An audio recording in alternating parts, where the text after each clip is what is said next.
गुरु साक्षात् परब्रह्म तस्मै श्री गुरुवे नमः। ध्यान मूलम गुरुमूर्ति पूजा मूलम गुरुपदम मंत्र मूलम गुरुवाक्यम मोक्ष मूलम गुरुकृपा अखंड मंडलाकारकम व्याप्तम निजं चराचरम तत्पदम दर्शितम येन तस्मै श्री गुरुवे नमः। तस्मै श्री गुरुवे नमः। तस्मै श्री गुरुवे नमः। भले सदगुरु साईनाथ भगवान की जय हो। साईं भोले भंडारी की जय हो। साईं राम की जय हो। साईं श्याम की जय हो। साईं भोले भंडारी की जय हो। आज आप लोग के समक्ष साईं चरित्र से कुछ अंश प्रस्तुत करेंगे। 7वां अध्याय का कुछ अंश आप लोग के समक्ष प्रस्तुत करेंगे। कहने का तात्पर्य है कि साईं बाबा सदगुरु थे। सदगुरु का मतलब स्थिति प्रज्ञ को सदगुरु कहा जाता है। जो परम निष्कर्म स्थिति को प्राप्त कर लेता है उसे सदगुरु कहा जाता है। जो आत्मा में स्थिति बना लेता है उसे सदगुरु कहा जाता है। जो परमात्मा के साथ अभिन्नता प्राप्त कर लेता है उसे सदगुरु कहा जाता है। उसे ही तत्वदर्शी कहा जाता है। जो अंतिम लक्ष्य की प्राप्ति कर लेता है, जिसके आगे कोई उस पाने का विधान नहीं हो, कोई है आगे चीज है नहीं, उस अंतिम लक्ष्य ईश्वर को प्राप्त कर लेता है और ईश्वर से आगे कोई तत्व है नहीं, ऐसी स्थिति के पहुंचा हुआ महापुरुष को सदगुरु तत्वदर्शी कहा जाता है। सदगुरु भी कह सकते हैं, तत्वदर्शी कह सकते हैं, उसे ईश्वर भी कह सकते हैं, क्योंकि गुरु ईश्वर के साथ अभिन्नता प्राप्त कर लेता है। माने ईश्वर, वेद कहता है ईश्वर और गुरु में कुछ नहीं भेदा, सुमिर सुमिर नर मिटा हो खेदा, वेद की वाणी है। तो क्योंकि सदगुरु रूपी जल जो है ईश्वरीय रूपी महासागर से मिलकर एकत्व भाव प्राप्त कर लेता है, इसलिए सदगुरु और ईश्वर में कुछ भेद नहीं रहता है, इसलिए इसे सदगुरु कहते हैं। ऐसे इसे ही स्थिति प्रज्ञ। स्थिति प्रज्ञ का मतलब होता है जो अब अंतिम ध्येय की प्राप्ति कर लिया है, आत्मा की प्राप्ति कर लिया है, अब वो जान लिया है, सत्य असत्य का अंतर जान लिया है और सत्य तत्व में स्थित हो गया है, उसे स्थिति का प्रज्ञ कहते हैं। अब वो सत्य से अलग हो ही नहीं सकता, कुछ भी आ जाए वो सत्य में स्थित हो गया है, उसे स्थिति प्रज्ञ कहते हैं। और उसे ही तत्वदर्शी माने परम तत्व परमात्मा, आत्मा का साक्षात्कार कर आत्मा में स्थिति पा लिया है, उसे तत्वदर्शी कहते हैं। परम तत्व परमात्मा का साक्षात्कार करने वाले को तत्वदर्शी कहते हैं। उन्हीं को भगवान श्री कृष्ण ने कह रहे हैं कि हे अर्जुन, हे अर्जुन, तत्वदर्शियों के सानिध्य में जाओ। अब ये नहीं कहते हैं कि भाई ब्रह्मा जी के शरण में जाओ, विष्णु जी के शरण में जाओ, शिव जी के शरण में जाओ, दुर्गा माई के शरण में जाओ, काली माई के शरण में जाओ। कभी शास्त्रों ने ऐसा विधान नहीं बनाया है, शास्त्रों में कहीं ऐसा वर्णित नहीं है।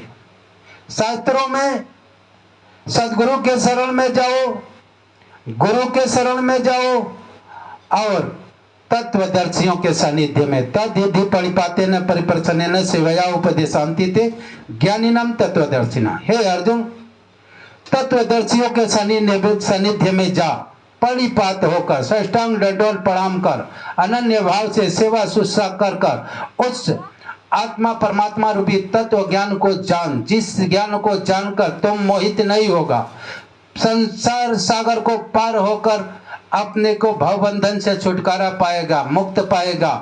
आत्मा परमात्मा क्या है इसका अंतर जान लेगा कि मैं आत्मा हूँ, मैं ब्रह्म हूँ, मैं अविनाशी हूँ, मेरा कभी नाश नहीं होता। इस सत्य का बोध हो जाएगा, उस बोध तत्व में स्थित हो जाएगा। हे अर्जुन, ऐसे नहीं कहते हैं काली माई के शरण में जाओ, दुर्गा माई के शरण में जाओ, आदि शक्ति भवानी के शरण में जाओ। ऐसा कहीं शास्त्रों में विधान नहीं है। विधान सिर्फ है तत्वदर्शियों के सानिध्य में जाओ। रामायण में और गीता में यही लिखा है। गीता में तत्वदर्शियों का सानिध्य में भगवान श्री कृष्ण कहे हैं, और तुलसीदास जी भी यही कहे हैं कि भव निधि तरहि न गुरु बिना भव निधि तरहि न कोई, जो विरंच शंकर सम होई। है कि नहीं है? गुरु बिना माने गुरु कौन? तत्वदर्शी गुरु हो। ऐसा नहीं कि कनफुकवा गुरु हो, पोथी वाला गुरु हो, जिसे कबीरदास जी कहे कि पोथी पढ़ पढ़ जग मुआ, पंडित भया न कोई, 28 अक्षर प्रेम का पढ़े जो पंडित हो। ऐसे गुरु को नहीं कहे हैं। जो आजकल के गुरु जो है, ऐसे गुरुओं को नहीं कहे हैं। कहीं भी नहीं कहे हैं कि भाई शंकराचार्य को सानिध्य में जाओ। तत्वदर्शियों को, जो परम तत्व का साक्षात्कार है, ऐसे भी है, बहुत से जगत में है, अपने को तत्वदर्शी कहते हैं, लेकिन परम तत्व परमात्मा का साक्षात्कार किए नहीं है। ऐसे भी व्यक्ति है, अपने तत्वदर्शी का ढिढोरा पीटते हैं, भारत में भी है। लेकिन ऐसे तत्वदर्शियों के नहीं, भगवान श्री कृष्ण कहे हैं, जैसे साईं बाबा है, ऐसे तत्वदर्शी के सानिध्य में जो परम तत्व का साक्षात्कार कर चुके हैं और आत्मा परमात्मा को प्रत्यक्ष दिखाते हैं, लखाते हैं, उसके साथ अभिन्नता प्राप्त करने की शक्ति प्रदान करते हैं, ऐसे तत्वदर्शी के सानिध्य में। अब आगे हम चलते हैं साईं चरित्र के तरफ। साईं चरित्र के तरफ कि हमारा साईं चरित्र क्या कहता है। साईं बाबा के 7वें अध्याय का कुछ अंश हम साईं चरित्र के माध्यम से बता रहा हूं कि 7वें अध्याय में साईं बाबा यौगिक क्रियाओं को पूर्ण ज्ञाता थे। अब हम सोचेंगे कि भाई यौगिक क्रियाएं तो एक ही होती है, आत्मा परमात्मा से योग को योग कहते हैं, उसी क्रिया को सिर्फ हम कहते हैं कि यौगिक क्रिया है। लेकिन नहीं, भौतिक क्रियाओं में भी यौगिक क्रिया होती है, उसे भी भौतिक तत्व को भी हम यौगिक क्रिया कर सकते हैं, वो अलग क्रिया होती है। संसार बंधन के रोग निवारण के लिए होती है यौगिक क्रियाएं, जिसे हम योग कहते हैं, अष्टांग योग कहते हैं, बहुत से योग हैं ऐसे भी। लेकिन योग कौन है? जो आत्मा परमात्मा को जोड़ता है, मिलन कराता है, वो परम योग है। जो परमात्मा से मिलाकर हमें मुक्ति देता है आत्मा की, उसे योग कहते हैं। और जो भी योग है संसार बंधन की रोग व्याधियों से छुटकारा दिलाता है, उसे भी योग करते हैं। लेकिन वह भौतिक योग है, और एक जो परमात्मा से मिलाकर आत्मा परमात्मा की दूरी तय करा देता है, वह आध्यात्मिक योग है। तो बाबा भौतिक योग का योगिक क्रियाओं का भी ज्ञाता थे और आध्यात्मिक यौगिक क्रियाओं का भी ज्ञाता थे।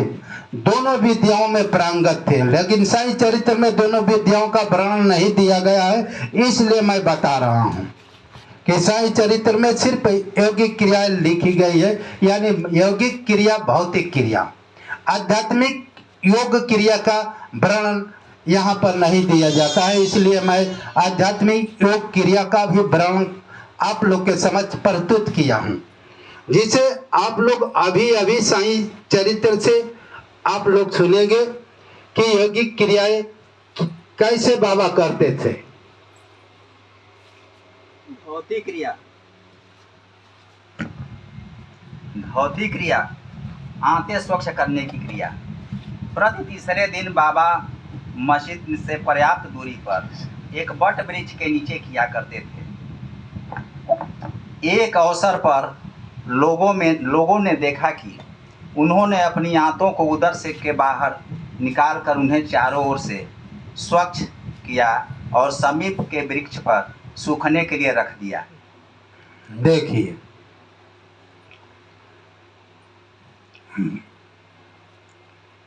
यौगिक क्रिया बाबा हर दिन, माने हर दिन के तीसरे दिन माने हर तीसरे दिन बाबा अपनी आंतों को निकाल कर एक वृक्ष के ऊपर, बबुल वृक्ष के ऊपर सुखाते थे। हर तीसरे दिन अपनी आंतों को, जो हमारे अंदर जो अतड़ी है जिसमें भोजन पचता है, घूम घूम कर उसे आंत कहते हैं, तो पूरा आंतों को निकाल लेते थे बाबा, पूरा शरीर से बाहर निकाल देते थे और निकाल कर उसको स्वच्छ कर, उसमें से जितना मल मूत्र रहता था वो गार कर निकाल देते, स्वच्छ करते थे और स्वच्छ करके फिर अतड़ी में लगा लेते थे। समझ लीजिए। अब लोग कहेगा, वैज्ञानिक कहेगा, डॉक्टर कहेगा कि अरे भैया बिना औजार का, बिना कुछ का बाबा कैसे आंत को निकाल लेते थे? ऐसा हो सकता है कि नहीं हो सकता है? काजी भरत जी, लोग कहेंगे ना कि भाई इसके लिए तो ऑपरेशन करना पड़ता है, इसके लिए सुन करना पड़ता है, सुन कर उसको फाड़ना पड़ता है, फाड़ कर फिर काट कर निकालना पड़ता है, फिर सिलना पड़ता है, तब जाकर होता है, जोड़ना पड़ता है। अब बाबा के पास तो ऐसा कोई औजार ही नहीं था। समझ रहे हैं, है कि नहीं? बाबा के पास कोई तो छुरा कैंची था नहीं, सुन करने की कोई विद्या थी नहीं।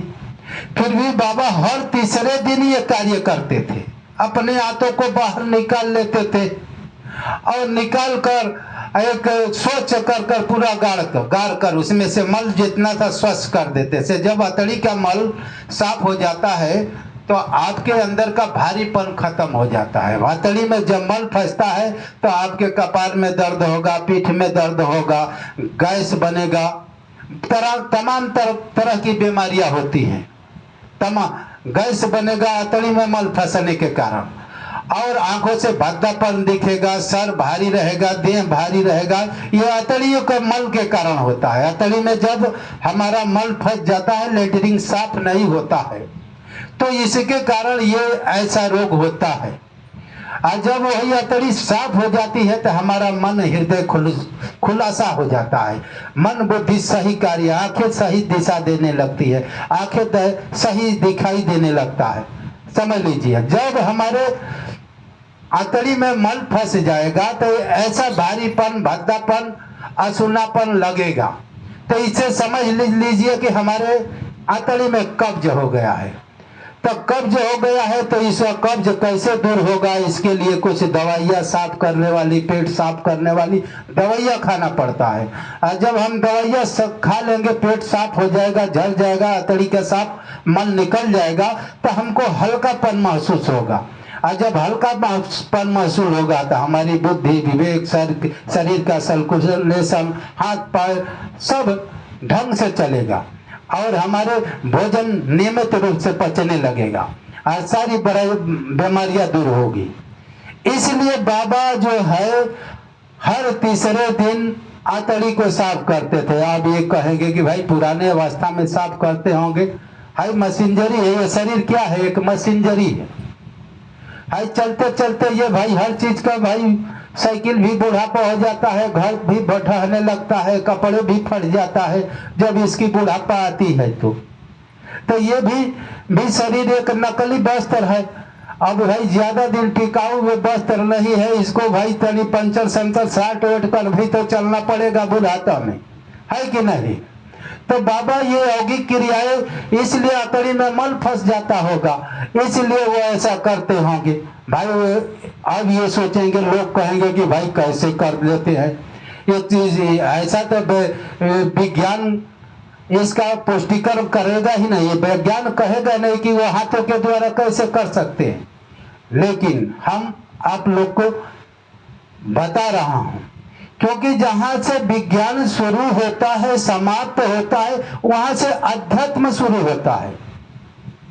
विज्ञान एक भौतिक क्रिया है और अध्यात्म जो है प्रकृति पार की क्रिया है। आध्यात्मिक का मतलब होता है जहां से प्रकृति विराम लेती है, इसकी सोच बंद हो जाती है, प्रकृति का, वैज्ञानिक का, बुद्धि का, मन का, इंद्रियों का सोच खत्म हो जाती है। जहां तक निर्णय खत्म होता है वहां से अध्यात्म शुरू होता है, यानी ईश्वरीय तत्व ज्ञान शुरू होता है।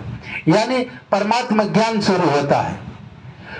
तो जब परमात्मा ज्ञान आगे की वस्तु है तो भाई ये परमात्मा ज्ञान से होता है। या तो को निकालना, बाहर स्वच्छ करना और बिना औजार का जोड़ लेना, ये वैज्ञानिकों का बस का नहीं है। वैज्ञानिक चाहे और से पखंडी लोग भी कहेंगे कि ये तो गलत बात है, ये ईसाई चरित्र में गलत लिखा हुआ है। पखंडियों को समझ में नहीं आएगा तो ऐसे बोलेंगे कि भाई ऐसा कैसे हो सकता है। अब कहेंगे कि गणेश जी का हाथी का सूंड कैसे लग गया। ये सब पखंडी इस तरह से कहते हैं। हाथी का सूंड ये विज्ञान है, ये एक आध्यात्मिक विज्ञान है। शिव जी के पास ये अध्यात्म विज्ञान था, इसके कारण जोड़े हैं। साईं बाबा के पास अध्यात्म विज्ञान था। और अध्यात्म विज्ञान जब भौतिक विज्ञान की समाप्ति होती है तब शुरू होता है। समझ रहे हैं आप लोग? तो ये विज्ञान जब समाप्त होता है तो आगे का विज्ञान अध्यात्म विज्ञान शुरू होता है। तो उस विज्ञान के द्वारा यह आत्मा का जोड़ना हुआ। अब प्रश्न उठता है कि भाई ये तो हम लोग की सोच की बाहर की वस्तु है। जब आप अध्यात्म में पहुंचोगे तो इसको सही मानेंगे, जब भौतिक विज्ञान में रहेंगे तो सही नहीं मानेंगे। जब संत को जानने के लिए ग्रंथों में लिखा हुआ कि संत होना अनिवार्य है। कोई इंजीनियर को पहचानने के लिए हमको इंजीनियरिंग पढ़ेंगे तभी तो इंजीनियर को पहचानेंगे कि वे इंजीनियर सही है कि गलत है। मास्टर को के ज्ञान को जानने के लिए हमको मास्टर की आवश्यकता है। उसी तरह से यह आध्यात्मिक ज्ञान को जानने के लिए आध्यात्मिक पिपासु का होना अनिवार्य है। इसलिए यह अध्यात्म विज्ञान के बस का नहीं है। साईं बाबा ऐसे वह अध्यात्म के द्वारा वह अपनी आतड़ी को निकाल लेते थे ईश्वरीय ज्ञान के द्वारा, और ईश्वरीय ज्ञान के द्वारा आतड़ी को भीतर जोड़ लेते थे। हर तीसरे दिन ये कार्य करते थे और लोगों ने हर तीसरे दिन ये देखते थे। ऐसा भी ईसाई चरित्र में इसका पुष्टि करने वाले कुछ दिन अभी जीवित थे लोग। 100 वर्ष हुआ बाबा को देह त्यागे हुए, वस्त्र को त्यागे हुए, वो तो जीवित हैं। आगे चलिए। शिरडी में इस घटना की पुष्टि करने वाले लोग अभी भी जीवित हैं। उन्होंने इस सत्य की परीक्षा भी की थी। साधारण धौत क्रिया 1.5 फीट चौड़े व 22.5 फुट लंबे गीले कपड़े के टुकड़े से की जाती है। इस कपड़े को मुंह के द्वारा उदर में उतार लिया जाता है तथा उसे लगभग आधा घंटे तक रखे रहते हैं ताकि उसका पूरा प्रभाव हो जावे। देखिए, अब तो एक क्रिया का वर्णन आंतों को बाहर निकालना और दूसरी क्रिया भी कर दिखाते थे।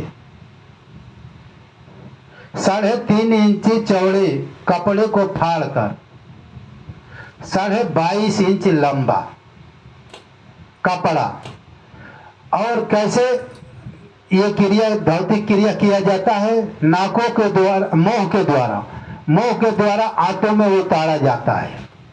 इसको गीला कर पानी में भिगोकर और भीतर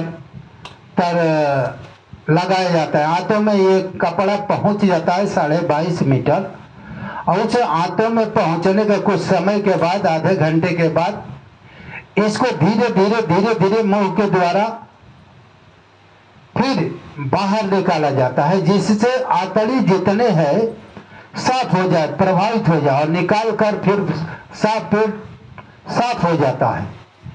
ये क्रिया को भी बाबा करते थे। इसे भौतिक क्रिया कहते हैं। इसे संत महापुरुष ये जब शरीर में रोग न हो इसके लिए कार्य करते थे। साईं बाबा वो आंतों को निकालते थे कि शरीर हमारा हुष्ट पुष्ट बना रहे, उसके लिए कार्य करते थे।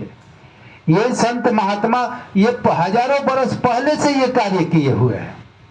तो ये समस्त भौतिक क्रियाओं का, यौगिक क्रियाओं का बाबा ज्ञाता थे। ऐसा नहीं थे कि भाई खाली त्रिकालदर्शी थे। ये सब शास्त्रों का ज्ञाता। त्रिकालदर्शी का मतलब सब शास्त्रों का ज्ञाता। अब लोग कहेंगे कि बहुत से कि भाई ऐसे कैसे हो सकता है। हाई लो, बहुत से शंकराचार्य है बाबा पर कमेंट कर देते हैं। एक शंकराचार्य था, वो बाबा का कोई राम का या कृष्ण का मंदिर था, उसमें मूर्ति लगाई हुई थी।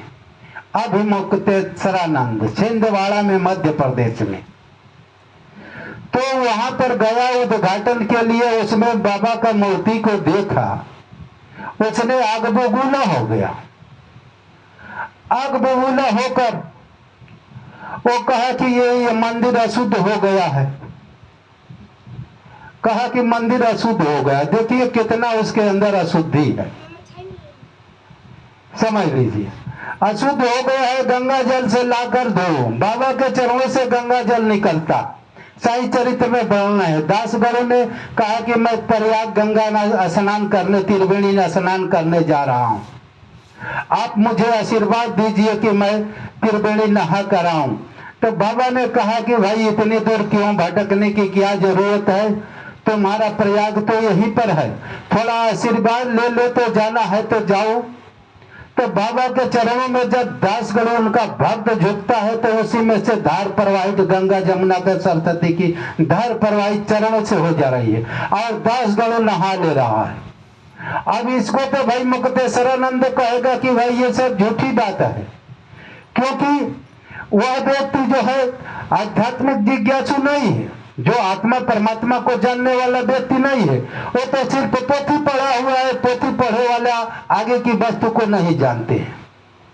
तो उसने दासगणों ने देखा कि अरे भाई हमको प्रयाग क्या जाने की जरूरत है, बाबा के चरणों में गंगा जमुना सरस्वती सब घूम रही है, सब है, हमारा सारा प्रयाग तो यहीं पर है, और वो प्रयाग जाना बंद कर लिया। तो कहने का मतलब है, जो आदमी को ज्ञान नहीं है कि साईं बाबा मुसलमान है। अरे भाई ये पांच भौतिक के तुम भी पुतला हो, और मुसलमान भी पांचों तत्व का है। उसके अंदर भी आत्मा मटेरियल लगा है, तुम्हारे अंदर भी अग्नि वायु जल पृथ्वी आकाश से तुम्हारा भी शरीर बना है। तो तुम कैसे पवित्र हो गए, कैसे अपवित्र हो गया? पवित्र वही होगा जो आत्मा को, ब्रह्म को, ईश्वर को, जो तीन गुण से बाहर निकल जाता है, वो अपवित्र है। गीता कहती है त्रैगुण विषया वेदा निस्त्रय गुण भव अर्जुन। माने तीन गुण के अंतराल में, हे अर्जुन, तीन गुण के अंतराल में से बाहर निकलो। त्रैगुण विषया वेदा निस्त्रय गुण भव अर्जुन। जो अर्जुन कह रहा है कि तीन गुण से हमको कह रहे हैं आपकी बाहर निकलो। कृष्ण कह रहे कि हे अर्जुन, त्रैगुण विषया वेदा निस्त्रय गुण भव अर्जुन। तीन गुण के अंदर वेद बात करता है, और हे अर्जुन तुझे बाहर निकलना है तीनों गुणों से। और जो बाहर निकलता है वह वेद को जानता है। माने वेद को नहीं, जो बाहर निकलता है वो ब्रह्म को जानता है, और जो ब्रह्म को जानता है वह विप्र है। अब अर्जुन कह रहे हैं कि भाई हम तीन गुण से बाहर निकलेंगे तो हम ब्रह्म को जानेंगे। तो ब्रह्म को जो भी हो, कोई भी तीन, ये सब जितने हैं तीन गुण के अंतराल में साधना करने वाले हैं, ये पवित्र है ही नहीं, और दूसरे को अशुद्धि दिखाते हैं। तीन गुण से बाहर निकले, जो तब तीन गुण से आदमी बाहर निकल जाता है, ब्रह्म को जानता है, और जब ब्रह्म को जानता है वही विप्र है, और जो विप्र है वही ब्राह्मण है। और जो ब्राह्मण है तो वो सबके भीतर ब्रह्म का अनुभव करेगा, हर व्यक्ति के अंदर करेगा। मुसलमान हो या हिंदू हो, चाहे कुत्ता हो, चाहे बिल्ली हो, चाहे कीट हो या पतंग है, पेड़ हो, पौधे है, पक्षी है, वनस्पतियां है, सबके अंदर एक ही तत्व का दीदार करेगा। उससे कैसे अशुद्ध दिखाई देगा? सबके अंदर, साई के अंदर हो वही ब्रह्म दिखाई देगा। हर जीवों के अंदर, उसके अंदर शुद्धि अशुद्धि से वो बाहर निकल जाता है। जब जीव शुद्धि अशुद्धि से बाहर निकल जाता है तब ब्रह्म को जानता है। तीन गुण से बाहर निकल जाता है तब ब्रह्म को जानता है। और जो ब्रह्म को जानेगा तो कैसे कहेगा कि वो हिंदू है या मुसलमान है। मुसलमान में भी उसी ब्रह्म को देखेगा। वो तो इतना ही देखेगा कि हमारा भी शरीर, ये वस्त्र जो है 5 तत्वों का बना हुआ मटेरियल का है, और मुसलमान का भी 5 तत्वों का मटेरियल का है। इसमें बीज रूपी आत्मा है। तो वो शुद्धि अशुद्धि से बाहर निकल जाता है। वो नहीं कहेगा कि गंगा जी लाओ और धोकर साफ सुथरा करो। वो तो खाली नजर दौड़ाएगा तो वो जमीन और जगत पर सब पवित्र होता जाएगा। आगे चलिए। तत्पश्चात उसे बाहर निकाल लेते हैं। पर बाबा की तो यह धौत क्रिया सर्वदा विचित्र और असाधारण ही थी। दूसरा है खंड योग। एक समय बाबा ने अपने शरीर के अवयव पृथक पृथक कर मस्जिद के भिन्न भिन्न स्थानों में बिखेर दिए। अकस्मात उसी दिन एक महाशय मस्जिद में पधारे और अंगों को इस प्रकार यहाँ वहाँ बिखरा देखकर बहुत ही भयभीत हुए। पहले उनकी इच्छा हुई कि लौटकर ग्राम अधिकारी के पास यह सूचना भिजवा देनी चाहिए कि किसी ने बाबा का खून कर उनके टुकड़े टुकड़े कर दिए हैं, परंतु सूचना देने वाला ही पहले पकड़ा जाता है, यह सोचकर वे मौन रहे। दूसरे दिन जब वे मस्जिद में गए तो बाबा को पूर्वत हृष्ट पुष्ट और स्वस्थ देखकर उन्हें बड़ा विस्मय हुआ। उन्हें ऐसा लगा कि पिछले दिन जो दृश्य देखा था वह कहीं स्वप्न तो नहीं था। हाँ। और देखिए खंड योग। खंड योग का भी ज्ञाता थे। खंड योग का मतलब होता है एक अलग क्रिया होती है। खंड योग का मतलब होता है ये साधारण जीवों का बस का नहीं है, साधारण सदगुरु और शंकराचार्यों का बस का नहीं है। जो बाबा का निंदा प्रतिकार करते थे इनको बस का नहीं है। इनके पास कोई क्षमता है ही नहीं कि वो हाथ निकाल दो और फिर जोड़ लो, आतड़ी को निकाल लो और जोड़ लो। इनके पास कहाँ शक्ति है? खाली निंदा करने का, प्रतिकार करने का इनकी इन लोगों के पास ढंग है। और इसके आगे का किस जानते नहीं है। पोथी पढ़े हुआ, पोथी पढ़ पढ़ जगमुआ पंडित भया न कोई, 28 अक्षर प्रेम का पढ़े जो पंडित हो। ये सिर्फ पोथी वाले गुरु हैं।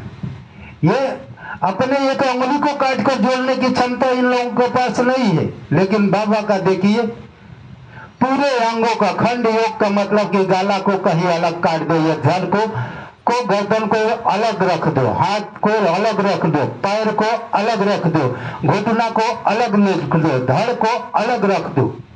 बाबा इस क्रियाओं का ज्ञाता थे और इसको को कर दिखाते थे। अपने धड़ कहीं अलग पड़ा है, कहीं हाथ अलग पड़ा है, कहीं गर्दन अड़ी पड़ी है, कहीं कपार अलग पड़ा हुआ है। इसी तरह से चाहे हाथ पैर अलग अलग धड़ पड़े हुए हैं। और रात का एक व्यक्ति आया बाबा के सानिध्य में तो देखा कि भाई बाबा का कोई मर्डर कर दिया है, इसका कोई दुश्मन मार दिया है।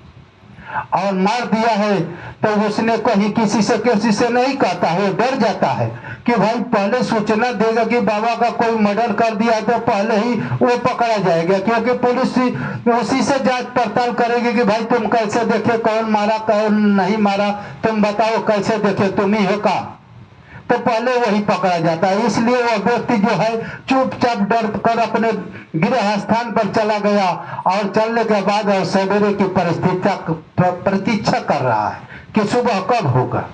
और सुबह जब होगा तो मैं जाऊंगा, सब दुनिया जाएगी कि भाई बाबा का कोई मर्डर कर दिया है, बाबा का कोई मर्डर कर दिया है, साईं बाबा का मर्डर कर दिया है। हल्ला होगा, उसमें जाएंगे, हम भी बच जाएंगे, हमको नहीं कोई जानेगा कि हम देखे थे। ठीक ना भाई, सब डरेगा, सबको अपने प्राणों का मोह है कि नहीं है।